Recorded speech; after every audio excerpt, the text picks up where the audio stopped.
Le Massif central. Des paysages ancestraux, sauvages et reculés. D'une beauté naturelle, tout en contraste et en relief.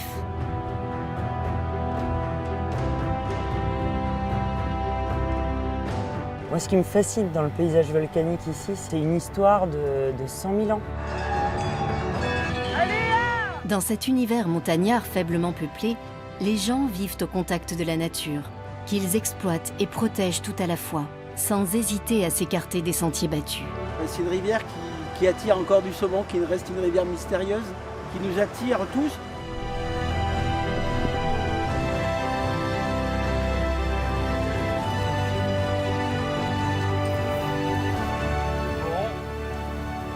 Bon, je crois que ça y est, hein.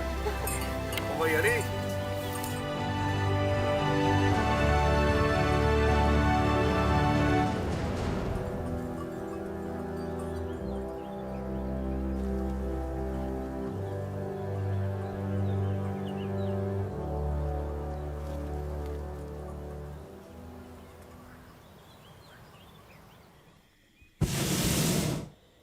C'est bon pour toi?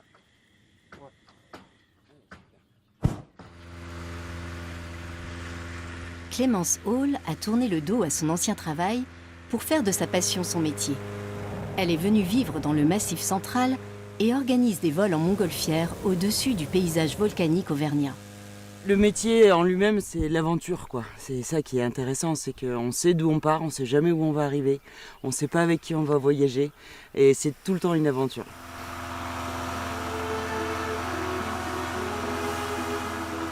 Pour que Clémence puisse travailler, la météo doit jouer le jeu. Pluie et brouillard empêchent tout départ, et il faut qu'il y ait du vent, mais pas trop. Aujourd'hui, toutes les conditions sont réunies.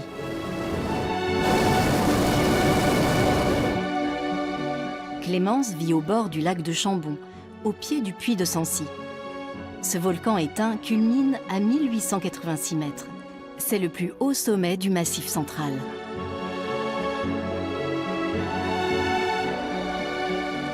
Mon amour pour le ballon, ça vient depuis que je suis toute petite. J'ai été bercée par les histoires de mon parrain, par ses anecdotes de vol, par ses péripéties aussi. Il y a eu une envie de pouvoir découvrir ce que c'était que cette aventure. Et puis, voilà, de se rendre compte que c'est juste une bulle d'air dans un bout de tissu. Moi, je trouve ça formidable, quoi. S'élever dans le ciel grâce à de l'air chaud. Une prouesse dont les origines remontent à la fin du XVIIIe siècle, quand les frères Montgolfier réalisent le rêve que l'être humain nourrit depuis des millénaires. Voler. C'était dans la petite ville d'Annonay, sur la bordure orientale du Massif central. On n'a pas de stop, on n'a pas de feu rouge. On peut aller choisir le vent suivant l'altitude. C'est rigolo de pouvoir se dire, tiens, je vais aller là, hop, je descends, je remonte, je passe un vallon, je passe un volcan. On a l'impression de découvrir le paysage alors que ça fait une éternité qu'il est là. On se sent tout petit et juste de passage. Et il y a à la fois de la forêt, des volcans, des lacs. Voilà, c'est assez diversifié et ça me plaît bien.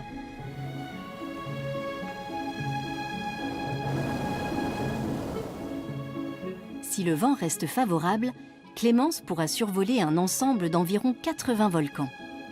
La chaîne des puys, également appelée les monts Dômes.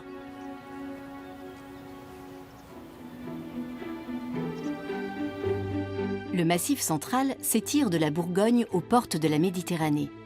Il occupe environ 1/7 de la surface de la France.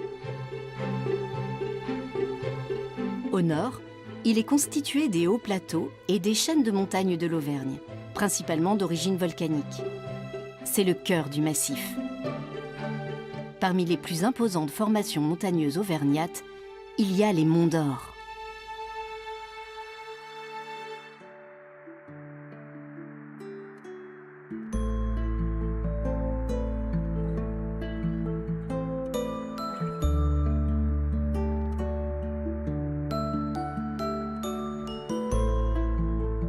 Les monts d'Or, comme le puits de Sancy qui en fait partie, sont tous d'anciens volcans désormais éteints.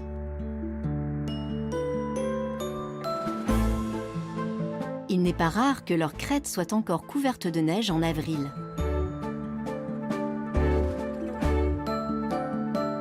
Pour le compte de l'Office français de la biodiversité et de la Fédération régionale des chasseurs, Théo Laferre observe la faune des montagnes. Les chamois avaient déserté le Massif central jusqu'à ce qu'on les réintroduise à la fin des années 70. Aujourd'hui, on en dénombre environ 400 dans les Monts d'Or. L'idée, c'est d'avoir une population qui soit pas trop élevée, où il y aurait des risques sanitaires et de maladies, ou trop basse. Et voilà, essayer de maintenir une population qui soit plutôt stable et qui soit en bonne santé et en bon état. À la saison froide, une station de ski attire les amateurs de sports d'hiver. L'été, les versants volcaniques se peuplent de randonneurs. Théo aime sillonner les lieux au petit matin, quand il ne partage la nature qu'avec les chamois. Moi, il me faut de la montagne pour être heureux. Ici, c'est vrai qu'on a la chance sur le Massif central d'avoir des monts qui ne sont pas forcément trop hauts en altitude, où on peut accéder et avoir quand même des reliefs qui sont quand même assez magnifiques.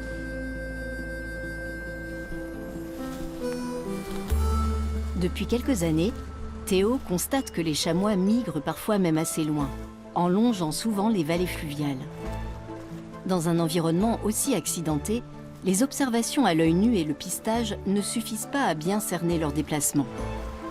Or, Théo voudrait s'en faire une idée précise afin de pouvoir les protéger au mieux et durablement.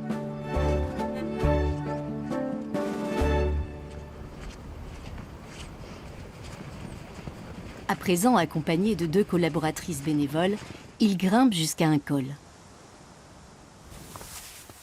Ce filet doit leur servir à capturer quelques animaux pour les équiper de colliers GPS. On va tendre déjà pas mal.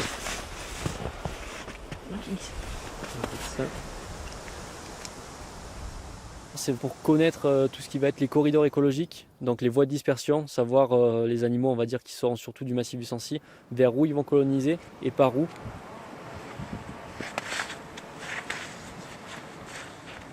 Il est encore trop tôt dans l'année pour tendre les pièges, mais les chamois doivent s'habituer à leur présence. L'année dernière, on a eu quelques échecs et donc on essaye d'apprendre de nos erreurs et d'améliorer le système pour en capturer davantage.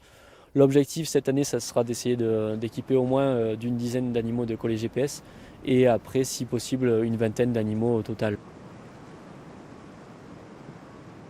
Théo activera les pièges en juin, quand les dernières plaques de neige auront fondu.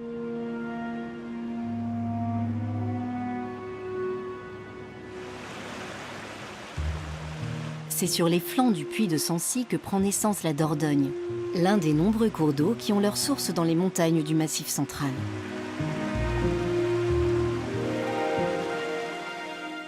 Parmi eux, le Tarn et l'Ardèche, qui coule vers le sud, mais aussi la Loire qui remonte vers le nord, et l'Allier, son affluent le plus long.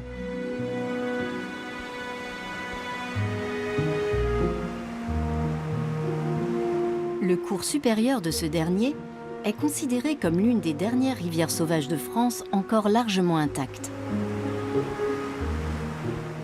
Dans ces eaux claires se reproduit la plus ancienne population de saumon d'Europe de l'Ouest, le saumon sauvage de l'Allier. Hélas, menacé d'extinction.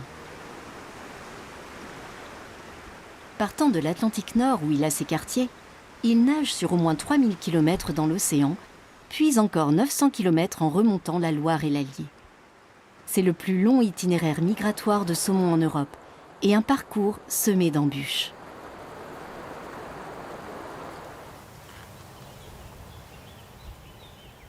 À Vichy se trouve l'un des quelques 30 barrages de retenue que les poissons doivent franchir pour atteindre le cours supérieur de l'Allier.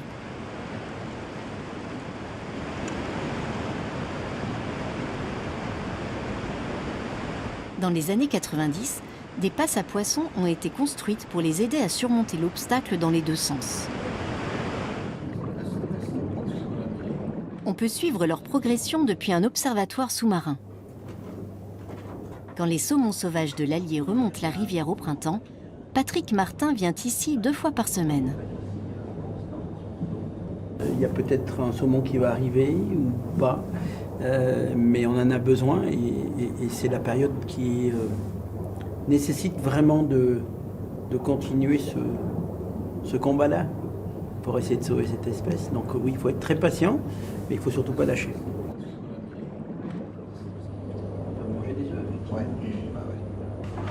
D'année en année, de moins en moins de poissons franchissent la passe.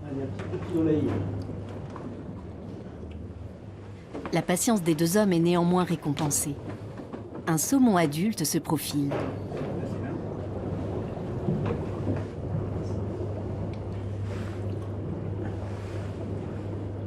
Dans le dernier petit bassin de l'échelle à poissons, Patrick et son équipe ont installé un piège.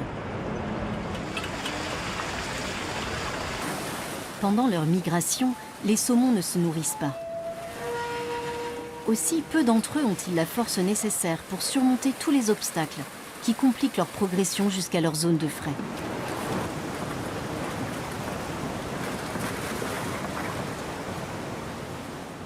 C'est toujours une satisfaction de pouvoir capturer un saumon et de se dire qu'on va pouvoir, grâce à lui, contribuer à ce soutien des populations. Après, il y a encore beaucoup de choses à améliorer si on veut que cette population persiste sur notre bassin. Patrick dirige le Conservatoire national du saumon sauvage, basé dans le département de la Haute-Loire. Chaque année, plusieurs centaines de milliers de jeunes alevins sont produits dans la plus grande station d'élevage de saumon sauvage d'Europe.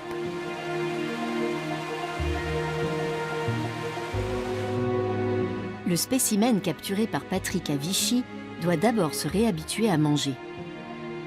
Cela peut prendre des semaines. Ça, c'est nos géniteurs, donc ils ont une valeur inestimable pour nous parce que c'est des poissons qu'on a réussi à capturer dans le milieu naturel et qui vont nous servir à pouvoir produire des jeunes alevins pour aider cette population. La survie du saumon sauvage de l'Allier préoccupe Patrick en tant que scientifique, mais aussi parce qu'il est lui-même originaire de la région. C'est une des souches les plus ancestrales qu'on ait en Europe, parce qu'en période glaciaire, il n'y avait pas de saumon ni en Écosse, ni en Norvège, il y avait de la glace, et on avait du saumon dans le sud. C'est ce saumon du sud qui a colonisé les rivières du nord, et notre saumon de l'Allier est resté très isolé à cause de la longueur de migration. Quelques mois après leur éclosion, les poissons encore minuscules sont déjà prêts à être introduits dans leur milieu naturel. 360 000 saumons juvéniles doivent être libérés dans différentes sections de la rivière. Les abords de Lavouchillac, un petit village des gorges de l'Allier, font partie des sites choisis par Patrick Martin et Fabrice Flandin. Les conditions idéales y sont réunies pour donner aux poissons des chances de survivre. Le courant n'est pas trop fort et le lit de la rivière est tapissé de cailloux. On est en plein cœur ici des zones naturelles de reproduction.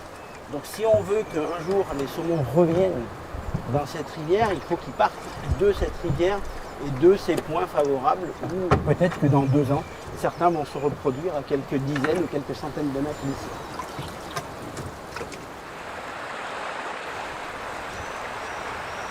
Plusieurs de ces points favorables à la réintroduction se situent dans le village de Lavouchillac lui-même.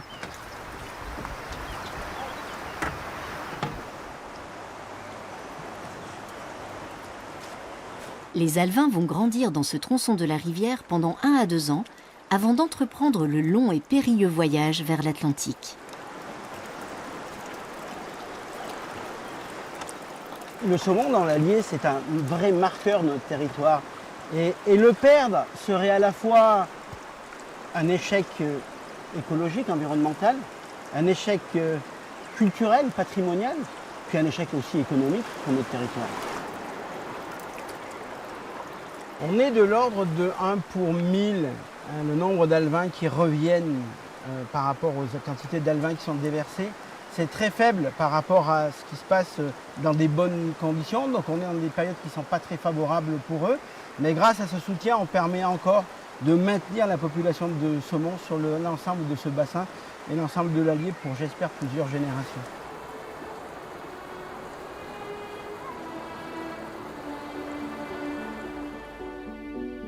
l'Auvergne englobe l'une des plus grandes zones volcaniques d'Europe.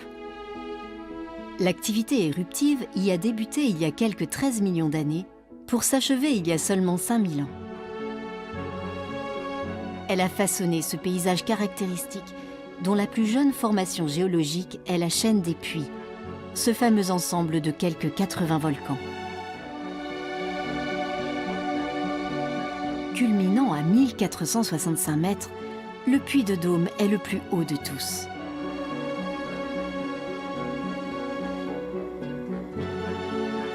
Cette succession de montagnes donne du fil à retordre à Clémence Hall.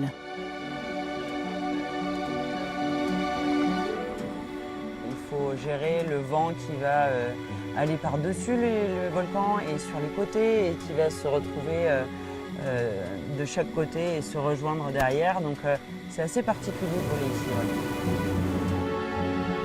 Cependant, Clémence aime relever les défis que lui lancent ces conditions venteuses souvent compliquées. Cette sensation aussi de vol comme un oiseau, c'est unique. On observe de très loin et en même temps très proche, parce qu'on peut être à 20 cm du sol comme on peut être à 2000 mètres d'altitude. Inscrite au patrimoine mondial de l'UNESCO en tant que haut lieu tectonique, cette ultime chaîne créée par l'activité volcanique dans la région témoigne avec superbe du mouvement des continents.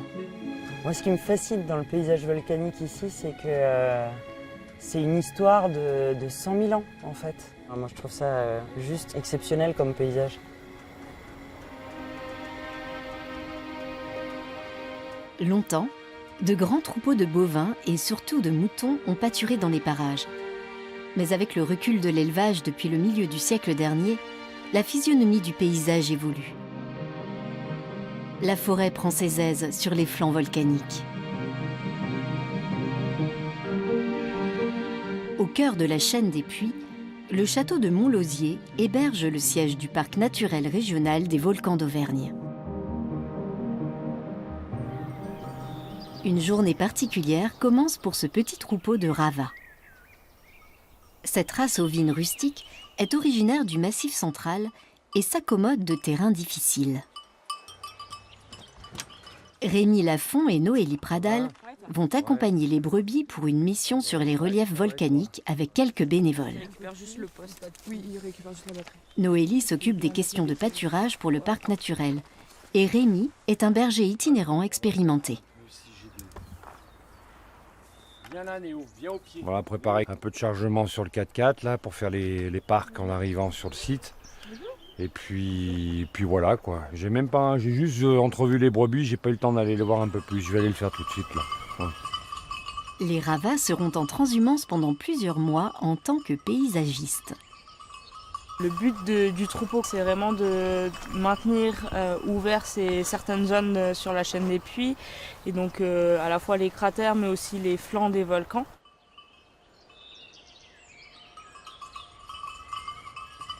Il est important de ne pas trop fatiguer les animaux lors des déplacements. C'est des très bonnes marcheuses, les brebis ravas, mais après un peu plus de 25 km et ça ferait beaucoup pour un jour. Donc on le coupe en 2 jours pour essayer que ça soit plus agréable pour elles.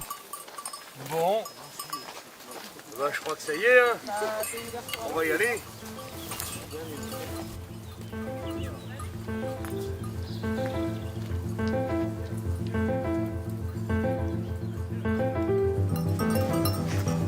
Les 90 brebis ont une marche de plusieurs heures devant elles.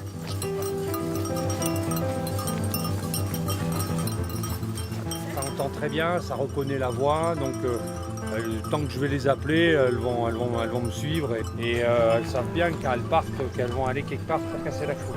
Après les routes, faut pas marcher trop longtemps sur du goudron, alors surtout bon aujourd'hui ça va, il fait pas trop chaud. Les ravas attendront demain pour rejoindre le cratère qu'elles ont la mission d'entretenir. Là ce que vous faites, c'est que tu attache-le ensemble. Elles passeront la nuit dans une clairière, au sein d'un enclos provisoire. Faut bien les enfoncer, hein, parce que ça... Au début, elles font toujours pareil dans un parc, c'est qu'elles vont chercher les limites. Elles regardent jusqu'où elles peuvent aller. Une fois qu'elles ont vu où c'était, bon, elles se calment, elles se posent, elles mangent. Mais là, bon, elles vont pas trop casser les pieds parce que je pense que ça leur a un peu creusé l'appétit, la petite balade. Trouver des bergers ou des bergères n'est pas une tâche facile. C'est un dur métier. Le parc a toutefois fait l'acquisition d'une cabane de berger mobile pour que Rémi n'ait pas à dormir à la Belle Étoile.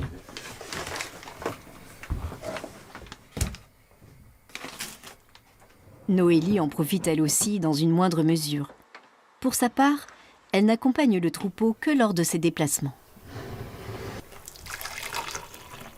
Comme c'est à chaque fois sur ces transhumances, il y a pas mal d'étapes à faire, beaucoup de logistique et ça fait des journées bien remplies. Sympa mais bien remplies. Et puis après, moi je vais casser la croûte et je pense que je vais bien dormir. Voilà.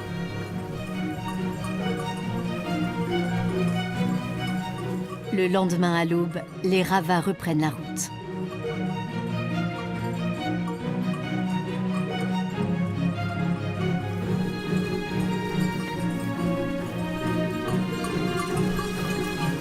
Noélie et Rémi veulent montrer aux éleveurs de la région qu'en dépit des difficultés logistiques, il est possible de faire pâturer le bétail sur les cratères.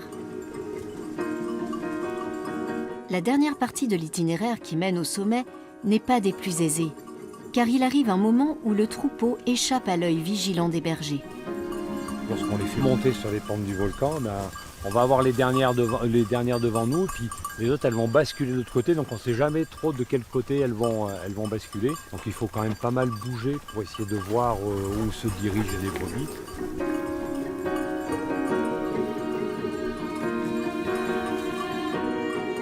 Une fois que les animaux sont dans le cratère, le plus dur est fait. Ils vont maintenant pouvoir accomplir leur mission, à savoir maintenir la végétation basse et fertiliser le sol, ce qui a le double avantage de contribuer à la biodiversité et de rendre bien visible la dépression en forme de cuvette du cratère. Le but, c'est vraiment d'arriver à rendre ces espaces-là quand même à une activité agricole, avec, si possible, la mise en place d'un collectif qui puisse gérer au moins une partie des sites. Ça serait l'objectif à terme.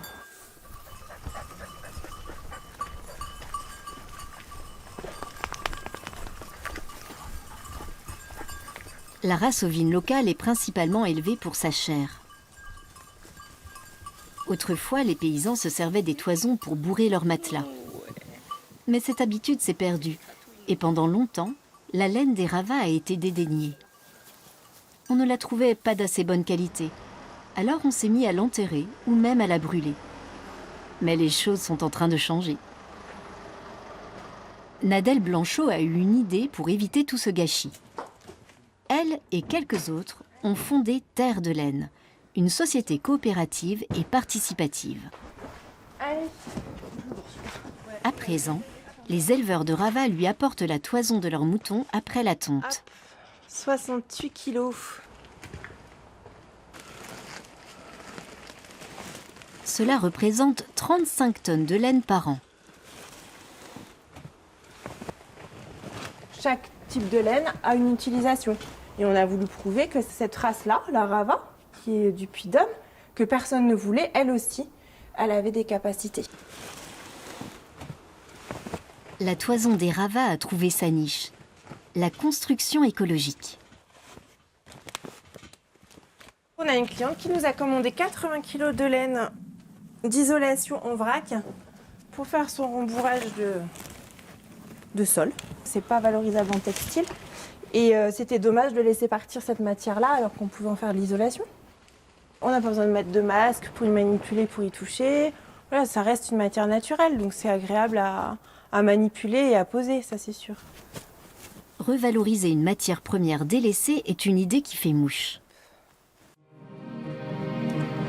Le respect de la nature et la durabilité sont des notions profondément ancrées dans la culture auvergnate et dans l'ensemble du Massif central.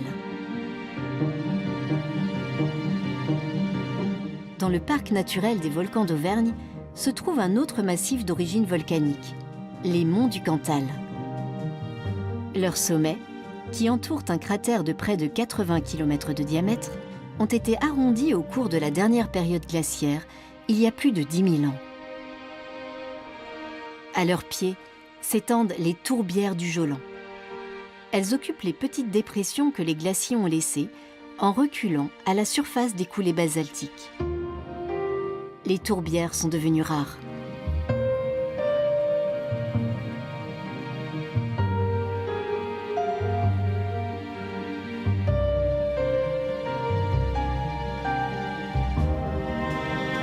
Des siècles durant, on a extrait la tourbe pour l'exploiter comme combustible ou asséché des tourbières entières pour y pratiquer l'agriculture.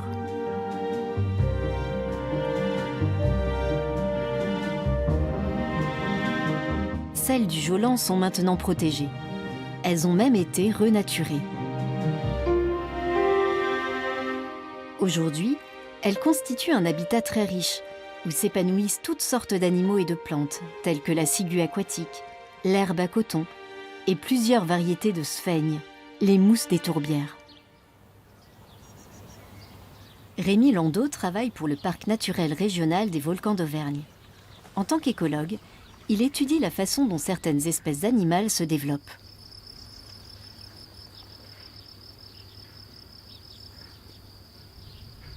Cette petite violette est un papillon de la tribu des nacrés, typique des zones humides.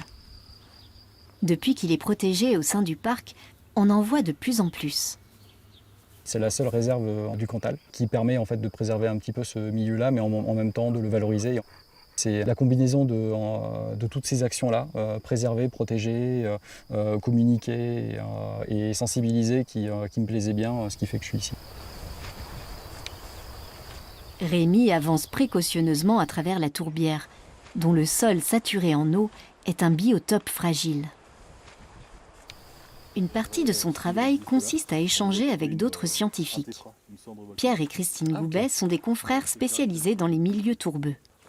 Ils analysent la composition des différentes couches de tourbe en cherchant à comprendre quelles plantes en sont à l'origine. Les tourbières non seulement offrent un habitat à une foule d'espèces, mais elles filtrent l'eau et jouent un rôle clé dans le climat. À l'aide d'un dispositif de carottage spécial, Pierre et Rémi prélèvent des échantillons de tourbe et constatent que du carbone vieux de plusieurs millénaires est piégé dans les couches les plus profondes. 3% de la surface de la Terre comporte des tourbières qui régulent donc le climat en absorbant justement et en stockant le CO2 de l'atmosphère. Et on estime à peu près que c'est 50% du stockage de ce CO2 qui se trouve en ce moment dans les milieux tourbeux. Donc voilà, on a ce rôle de régulation du climat qui joue. On a mesuré que 25 cm de tourbe fraîche, ça séquestre autant de carbone à l'hectare qu'une forêt tropicale humide qui est déjà bien riche aussi en différentes strates. Donc on est quand même sur un pouvoir de séquestration carbone qui est énorme au sein des tourbières. Les carottes de tourbe extraites racontent l'histoire du marais. On peut y lire à quelle période il a été laissé à l'état naturel ou au contraire drainé pour être transformé en terre arable. On y voit aussi le degré d'humidité du sous-sol et s'il est suffisant pour permettre la formation de nouvelles tourbes et assurer le bon fonctionnement du marais en tant que puits de carbone.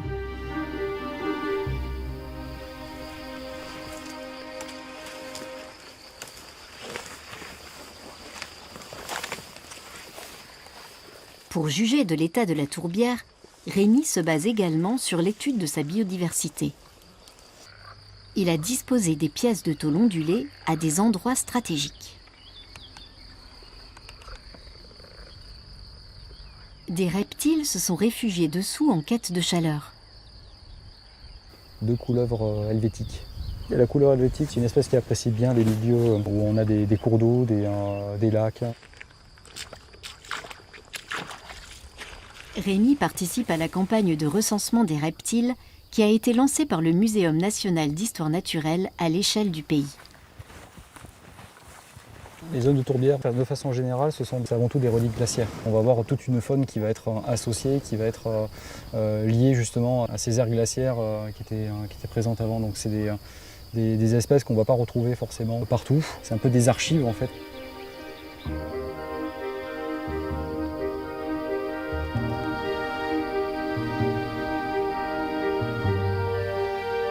Pour se charger de missions du patrimoine naturel, l'essentiel est de vérifier que le nombre de spécimens et d'espèces augmente, que les tourbières du Jolan se régénèrent et peuvent de nouveau assurer leur fonction dans l'écosystème.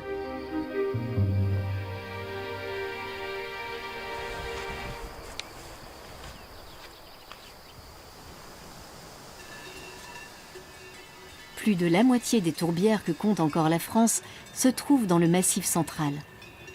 La plupart ne sont pas très étendues. Une grande partie des hauts plateaux d'Auvergne sont consacrés au pâturage.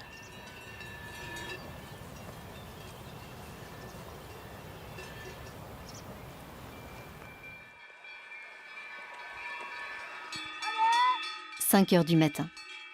Dans un village du sud des montagnes du Cantal, la journée de Charlotte Sala commence.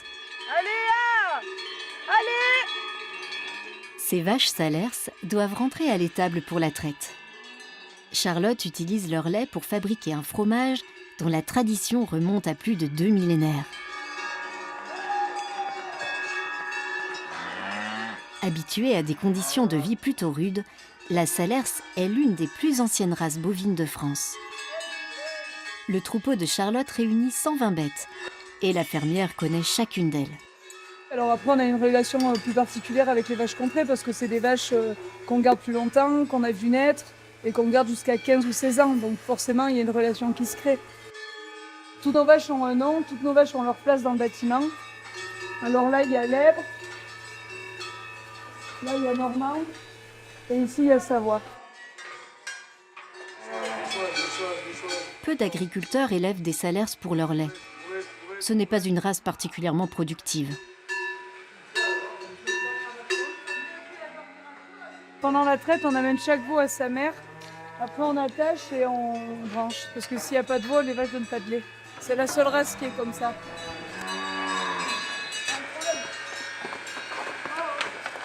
Le veau a droit à un bon tiers du lait produit par sa mère, ce qui laisse 6 ou 7 litres à Charlotte. C'est son grand-père qui a créé cette ferme. Mais voilà une bonne dizaine d'années que Charlotte est aux commandes. Depuis quelque temps, elle a une jeune associée.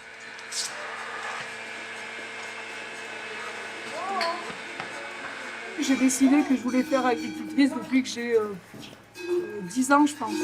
Mon père ne voulait pas parce qu'il disait que c'était trop dur et parce qu'il disait qu'on ne gagnait pas assez d'argent, que c'était un métier dur. Mais j'ai voulu faire ça parce que j'aime ça. Charlotte transporte le lait cru dans une cuve en bois de châtaignier. Direction sa fromagerie, située en dehors du village.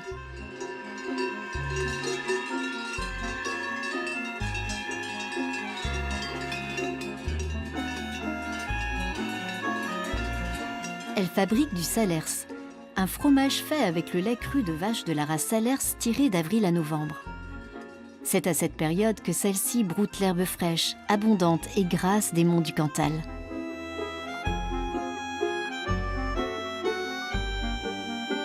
Charlotte a installé sa fromagerie dans une vieille ferme de la famille.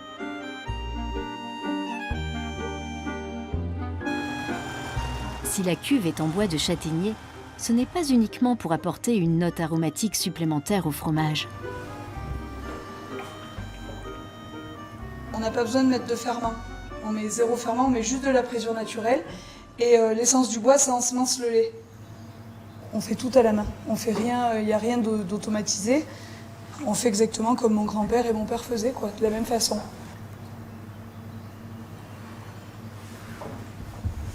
Roquefort, Bleu d'Auvergne, Saint-Nectaire, Cantal, Laguiole, Salers. De nombreuses AOP célèbres au-delà des frontières françaises viennent du Massif central. Charlotte comprime le caillé froid dans un linge. Quand le caillé a suffisamment séché, elle l'émiette, le sale et le presse pendant plusieurs jours.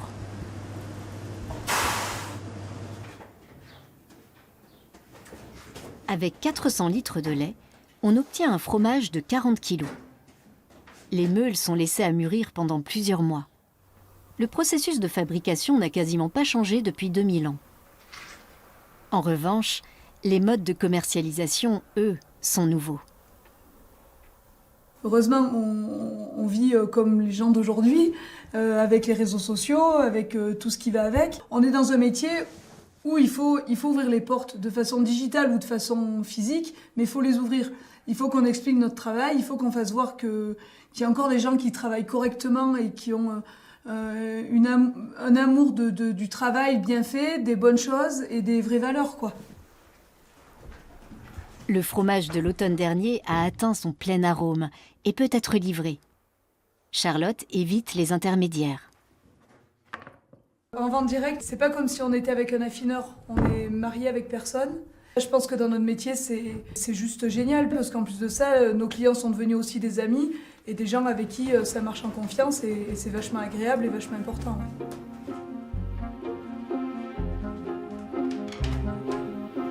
Non loin de la fromagerie se trouve la station thermale de Chaude-Aigue, où Charlotte livre un restaurant doublement étoilé. Marie-Aude Vieira, qui en assure la direction, est devenue une bonne copine.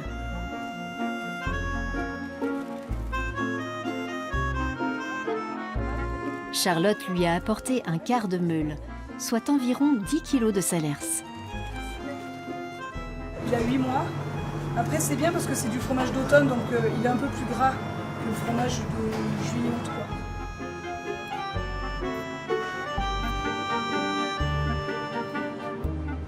Avec son goût puissant, son caractère épicé et une consistance bien à lui, le salers a toute sa place sur le plateau de fromage de cette excellente table Cantalou. Le chef Aurélien Grandsagne a aussi une petite idée pour le servir en entrée. Il combine le salers de Charlotte avec des pois mange-tout fermentés, chapeautés d'une préparation onctueuse à la truffe, le tout garni d'une gelée de carottes à la gentiane.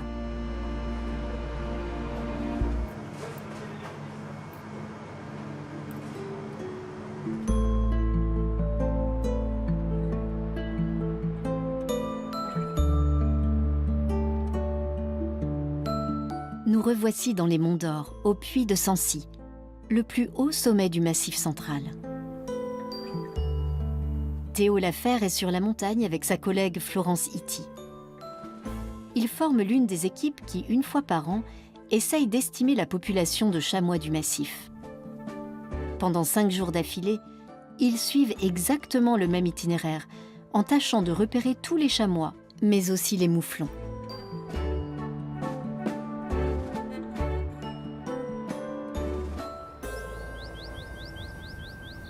Après je revois, il y a 2 éterlous un peu plus haut. Donc là sur le chamois il y a femelle et mâle forcément. Et après on va identifier donc soit adultes, soit les jeunes chevreaux qui viennent tout juste de naître. Ou alors après il y a les éterlous ou éterles. Ça c'est les adolescents, on va dire, les animaux de 1 à 2 ans. Plus la population grossit, plus le risque de maladie augmente. Si le nombre d'animaux devient trop important, il peut être nécessaire d'en abattre quelques-uns.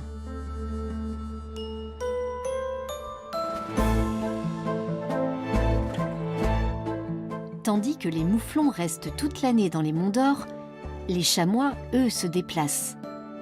Certains partent même en quête de nouveaux territoires.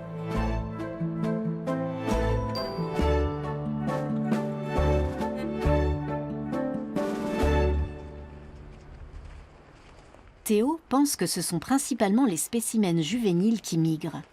Un signe que la population des Monts d'Or se densifie un peu trop. Mais où partent les jeunes chamois? Voilà ce qu'il aimerait savoir. Le piège est installé et prêt à l'emploi depuis quelques jours déjà, quand un chamois s'en approche. Tenez-vous prêts. C'est bon, c'est tombé, il est pris, allez-y, allez-y, go, go, go, go, go. Il faut faire vite. L'animal doit être libéré le plus rapidement possible.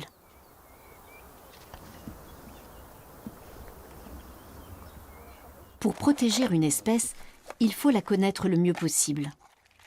Une prise de sang renseignera Théo sur l'état de santé de l'animal et un collier GPS l'aidera à mieux cerner ses déplacements. On a capturé du coup une jeune femelle, donc ça s'appelle une éterle. Et donc là, ce qu'on fait, c'est qu'on va faire plusieurs mesures biométriques. Donc là, les tours de cou, les longueurs de cornes, etc. Pour savoir un petit peu, pour connaître d'un point de vue performance des animaux. Et après, on va l'équiper de colis GPS aussi pour suivre les déplacements plus précisément. L'éterle a bien supporté l'examen et la pose du collier, qui tombera automatiquement dans un an. C'est bon ? Allez, hop.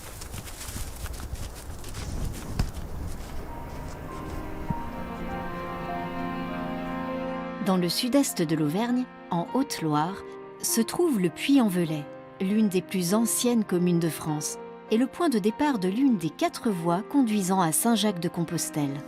La statue de Notre-Dame de France trône au sommet d'un nec basaltique, autrement dit d'une ancienne cheminée volcanique.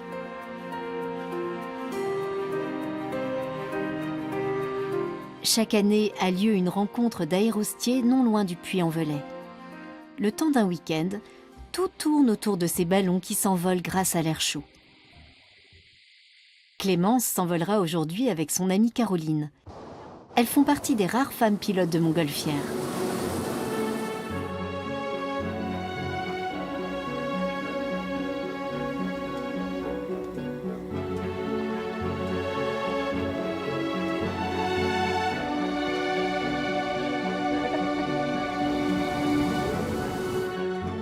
Elles savourent les couleurs de l'automne en survolant la vallée de la Haute-Loire.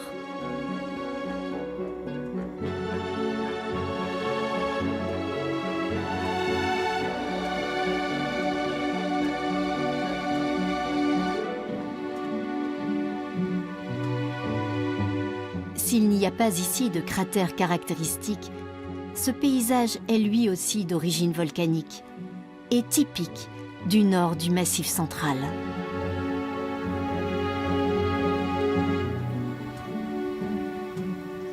Il n'y a pas d'autres paysages comme ça que j'ai croisés dans ma vie. Moi, c'était un peu comme certains qui vont voir les pyramides. Moi, c'était de voir les volcans. Enfin, voilà, c'était un peu la case à cocher dans mes objectifs de vol.